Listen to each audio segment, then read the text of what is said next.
திட்டங்கள் என்னவோமா? கலைஞர் போட்ட திட்டங்கள்.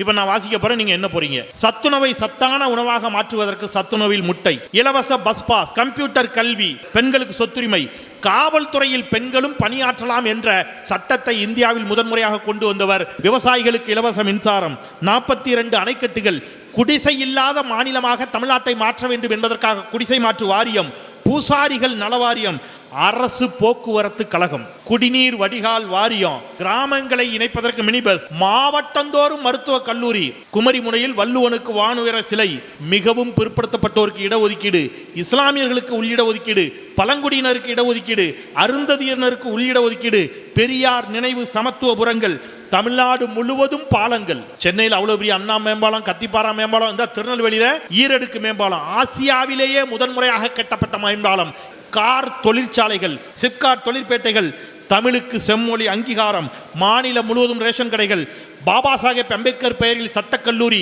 பாபா சாஹேப் அம்பேத்கர் பெயரில் சட்ட பல்கலைக்கழகம், பெருந்தலைவர் காமராஜருக்கு நினைவிடம், வேளாண் பல்கலைக்கழகம், பயோடெக்னாலஜி பார்க், ஆசியாவில் மிகப்பெரிய கோயம்பேடு பேருந்து நிலையம், ஆசியாவில் மிகப்பெரிய கோயம்பேடு மார்க்கெட், புதிய தலைமைச் செயலகம், அண்ணா நூற்றாண்டு நூலகம், மெட்ரோ ரயில் திட்டம், பறக்கும் ரயில் திட்டம், உழவர் சந்தை, கலைஞர் காப்பீட்டு திட்டம், மாற்றுத்திறனாளிகளுக்கு நலவாரியம், திருநங்கைகளுக்கு நலவாரியம், கைம்பெண்கள் மறுவாழ்வு திட்டம், மீனவர்கள் நலவாரியம், விவசாயிகள் நலவாரியம், மகளிர் சுய உதவி குழுக்கள், அவசர சேவைக்கு ஆம்புலன்ஸ் 108, மூவலூர் ராமாமிர்தம் அம்மையார் நினைவு திருமண உதவி தொகை, தமிழ்நாடு முழுவதும் பல்கலைக்கழகங்கள், சேலத்தில் இரும்பு உருக்காலை, மதுரையில் உயர்நீதிமன்ற அமர்வு, அனைத்து சாதியினரும் அர்ச்சகராகலாம்.